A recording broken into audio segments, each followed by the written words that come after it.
Aroor vision news ചാനലിൻ്റെ പ്രിയ പ്രേക്ഷകർക്ക് സ്വാഗതം. ഇന്നൊരു ദുഃഖവാർത്തയുണ്ട്. എരമല്ലൂരിലെ മുൻ കൊച്ചിൻ ചാനൽ കേബിൾ സർവീസ് ജീവനക്കാരൻ അപകടത്തിൽ മരണപ്പെട്ടു.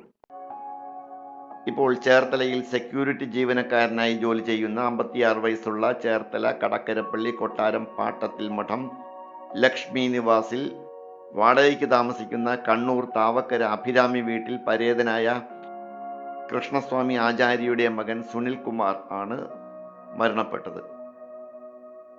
ദേശീയപാതയിൽ ചേർത്തല റെയിൽവേ സ്റ്റേഷന് സമീപത്ത് വെച്ച് സുനിൽകുമാർ സഞ്ചരിച്ചിരുന്ന സൈക്കിളിൽ വാൻ ഇടിച്ചാണ് മരണമുണ്ടായത്. വെള്ളിയാഴ്ച രാവിലെ 6:30 സൈക്കിളിൽ പോകുമ്പോഴായിരുന്നു അപകടം. ഭാര്യ രേണുക, അമ്മ പരേതയായ രുക്മിണി, മക്കൾ തേജസ്, ശ്രേയസ്.